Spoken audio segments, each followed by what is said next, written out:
Good morning, class. As you all are aware that we have completed the chapter Sources of Energy.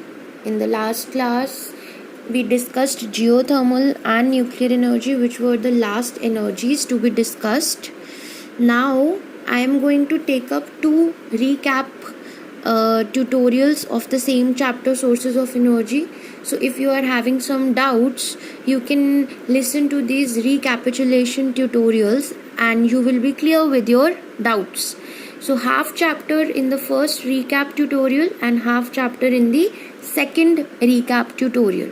So I begin with the first recap tutorial of the chapter Sources of Energy. As you all are very well aware that energy comes in different forms and we can convert one energy form to another energy form. हम एक energy को दूसरे energy में बहुत easily convert कर सकते हैं. आपने इस चैप्टर में ये बहुत सारे एनर्जी सोर्सेज में एनर्जी फॉर्म्स में देखा होगा. Sometimes we are converting water into electricity, sometimes we are converting wind into electricity, sometimes we are getting electricity from solar energy, sometimes we are getting electricity from tides. So energy can be converted from one form to another very easily.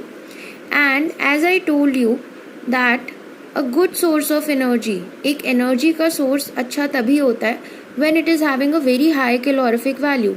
Means when you are burning a fuel, it gives you heat as well as smoke. It should give you large amount of heat, then it would be a good source of energy with a high calorific value. It must be easily accessible, आसानी से मिल जाए. It must be easy to store and transport. उसको आप easily store कर सके कहीं पर और उसको एक जगह से दूसरी जगह transport कर पाएँ.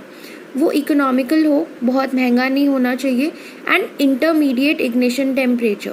What is the meaning of intermediate ignition temperature? Intermediate ignition temperature means कि जब आप उसको हीट करा रहे हैं तो बहुत ज़्यादा टेम्परेचर की ज़रूरत ना पड़े इनिशियली उसको हीट होने के लिए, बर्न होने के लिए. तो अगर इग्निशन टेम्परेचर बहुत ज़्यादा होगा तो हमें उसको बहुत ज़्यादा हीट प्रोवाइड करनी पड़ेगी. और अगर इग्निशन टेम्परेचर बहुत कम होगा तो वो बिना हीट प्रोवाइड करे ही आपको क्या दे देगा? बर्न हो जाएगा. बिना ज़्यादा हीट प्रोवाइड करे ही वो बर्न हो जाएगा. तो हमें इग्निशन टेम्परेचर को कैसा रखना है? इंटरमीडिएट रखना है. And it must be eco friendly. आपका जितने भी ये सोर्सेज होते हैं ये इको फ्रेंडली होने चाहिए. मीन्स इन्वायरमेंटल फ्रेंडली होने चाहिए. इन्वायरमेंट में किसी भी तरीके का कोई पोल्यूशन कॉज नहीं होना चाहिए इनकी वजह से. And sources of energy is broadly classified into two categories, conventional and non-conventional. As I told you earlier, conventional sources of energy are those which are used on commercial scale and we earn something out of it. We earn money out of it. And non-conventional sources of energy are those which are not used on commercial scale, but yes, they are a potential source of energy that can be used on a commercial scale. In India, all the fossil fuels fall under the category of conventional sources of energy because we are using coal. Most of our thermal power plants are using coal to generate electricity. So all the fossil fuels are falling under the category of conventional sources of energy, whereas all the renewable resources, solar energy, hydro energy, tidal energy, they fall under the category of non-conventional source of energy. So all the non-renewable sources as the conventional source of energy and all the non-renewable sources as the renewable sources as the non-conventional source of energy and all the non-renewable resources as the conventional source of energy. So students, we have discussed all these forms of energies in this chapter, whether it is coal, whether it is solar energy, whether it is energy from the sea, whether it is hydropower plant. So we are going to revise them one by one now. As you all are very well aware that when we burn coal or petroleum, it causes pollution. Why it causes pollution? Because it releases oxides of carbon, nitrogen, sulfur, which are acidic in nature and they cause air pollution, acid rain or greenhouse effect. Now, as I told you, I am going to explain you thermoelectric generation of electricity through a very simple setup. In this setup, we are having a pressure cooker. In this pressure cooker, we have taken water. We are going to heat water. That water is going to get converted into steam due to the heat of this pressure cooker. The steam is going to fall on this turbine. This turbine is going to rotate. On rotating, it will make the generator also rotate and the bulb will glow. Means you will convert the mechanical energy of this turbine into electrical energy of the bulb. What we have done is we have converted water into steam. Steam is made to fall on the turbine. The turbine rotates, the rotor of the generator rotates and we get electricity. So this is a very simple model of thermoelectric production. Thermoelectric production means production of electricity with the help of heat. And in thermal power plants also, what is happening? In thermal power plants also, we heat coal, we burn coal, then that particular coal produces a lot of heat, then that heat is used to convert water into steam and then that steam is made to fall on the turbine and then the turbine starts rotating and the generator starts producing electricity in the same manner. What here we are doing with water converting directly to steam, there we use the heat energy of coal to convert water into steam. But it is not good to use coal because on burning coal, as you all are aware, it causes a lot of air pollution due to unburned oxides released in the atmosphere. So we are searching for other options, and fossil fuels nowadays, so they are falling in the category of conventional sources of energy because we are using it on commercial scale to generate money, to earn money. So now we are looking at one of the first non-conventional source of energy, that is the hydropower plant. Hydropower plant, a power plant that converts water into electricity. How it converts water into electricity? We construct a dam. What is a dam? An obstruction to the flow of water. We construct a dam and then that dam obstructs the flow of water in a river or a sea. Then what happens? What happens is when a lot of water is collected, then we open the gates of the dam, which are known as the sluice gates. We open the gates of the dam. The water falls through the gates over this turbine. The turbine rotates, the rotor of the generator rotates, and we get electricity. So basically we are converting the potential energy of water into this kinetic energy of this turbine, and this kinetic energy, or we can say mechanical energy, gets converted into electrical energy. It is a very good source of electricity. And why it is a good source of electricity? Because here we are not using coal. Here we are not using any kind of fossil fuel that is going to burn and put certain acids or certain oxides in our atmosphere that are going to cause pollution. Here we are simply constructing a dam, allowing the water to fall on the turbine rotates, the generator rotates, and we get the electricity. And further, dams can prevent flooding of a river. It provides water for irrigation, and obviously it is helping us in generating hydroelectricity. What are the advantages of this form of energy? They are pollution free, and obviously it is a renewable source of energy, so we can use it, renew it again and again. And what are the disadvantages of the construction of big dams? There is a large variety of flora, fauna and human settlement which gets destroyed, and we need to destroy the habitat of lot of humans. We have to destroy a lot of habitat of lot of animals living in that area, and further the vegetation which gets submerged under water gets rot. जो पानी के नीचे plants रह जाते हैं वो rot हो जाते हैं क्योंकि वो एनएरोबिकली रिस्पायर करना स्टार्ट कर देते हैं. बिना ऑक्सीजन के उनका रेस्पिरेशन स्टार्ट हो जाता है. Plus there are dangers of earthquakes and landslides also. There are a lot of danger related to earthquake and landslide also. So this was thermal energy, and then we were discussing about hydropower plant. Now we discuss our third form of energy, that is related to biomass. As I told you, what is biomass? आपके घर का जो garbage है उसका वो part जो living या recently living organism से हम ऑब्टेन करते हैं उसको हम बायोमास बोलते हैं. जैसे आपने वेजिटेबल्स कट की, फ्रूट कट किए, तो उसके जो पील्स होंगे वो सब एक बायोमास का पार्ट बनते हैं. बट अगर व्हेन यू हीट और burn biomass, then you don't get that much amount of heat, you get a lot of smoke. So directly using biomass as a fuel is not a good idea, because biomass is having a low calorific value.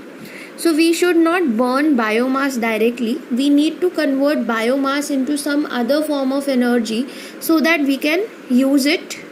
And the other form of energy in which we can convert it is biogas. Now before that I told you that charcoal is a better fuel than wood, although it is obtained from wood, but it is better than wood, because when we heat the same amount of charcoal and same amount of wood, charcoal is producing twice the heat as produced by wood. So obviously charcoal which is obtained from wood is a better fuel. Therefore we will see that biogas which is obtained from biomass will be a better fuel. Okay, so what is biogas? Biogas is nothing but it is a mixture of gases. How is it produced? It is produced by anaerobic decomposition of slurry. What is slurry? Cow dung plus water. What is anaerobic decomposition? When we try to convert something into a simpler form in the absence of oxygen. जब हम किसी चीज़ को break करते हैं oxygen की absence में, bacteria और दूसरे माइक्रो ऑर्गेनिजम्स का यूज़ करके, उसको हम बोलते हैं एनारोबिक डिकम्पोजिशन. तो बायोगैस स्लरी की एनारोबिक डिकम्पोजिशन से बनती है और वो बायोमास के कंपैरिजन में एक बहुत ही अच्छा फ्यूल है.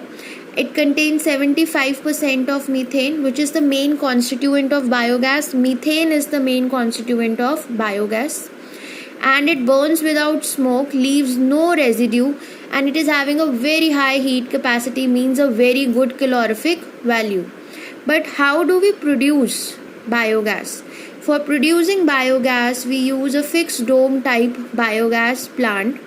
What happens in a fixed dome type biogas plant? As I told you, in this figure you can see we are having a mixing tank in which we mix cow dung and water to create slurry. Then from this mixing tank, this cow dung and water gets into the inlet chamber. From the inlet chamber, it enters into this digester tank. In this digester tank, you are already having some bacteria and other microorganisms.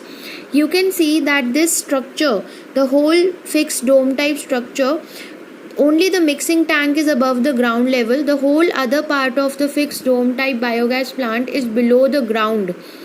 Okay, now what happens after the slurry enters the digester tank? In the digester tank, there is no oxygen. There are only some bacteria and microorganisms which start breaking up the slurry, which start with the anaerobic decomposition of the slurry. After the anaerobic decomposition of the slurry, what happens? The slurry start moving downwards because a lot of biogas is produced. So under pressure, the slurry start moving downwards towards this outlet chamber, and we can take out the biogas through this gas valve. Opening this gas valve, and through this outlet we can take out the biogas. And the slurry which is left behind is rich in nitrogen and phosphorus. So that particular slurry can be used as a manure. So what is happening is you are reducing the garbage also. You are converting the garbage or the biomass into something useful also. And whatever is left behind can also be used as a manure. So it is a very good form of energy. The only drawback with this form of energy is that it takes around 60 to 90 days to be prepared, and we cannot use it on a large scale. We can use it in a level of a single house. We can generate electricity of a single house with the help of biogas. We can use it for cooking purposes, but on a large commercial scale we cannot use biogas.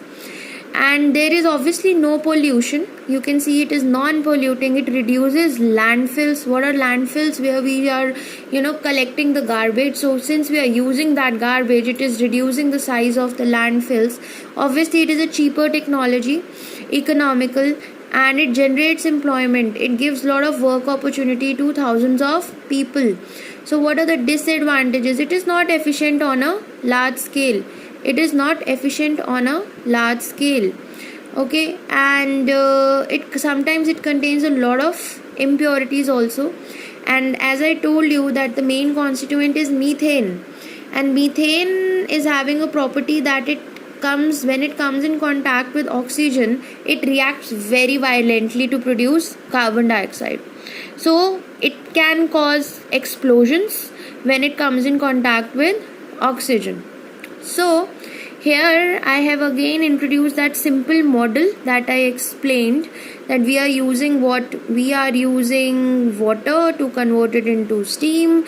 We are putting that steam on the turbine rotates, the generator rotates, and a bulb produces electricity.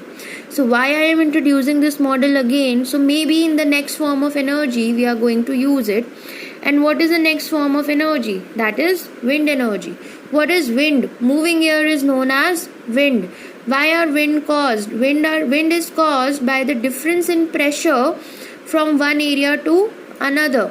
Why there is a difference in pressure on the surfaces of earth?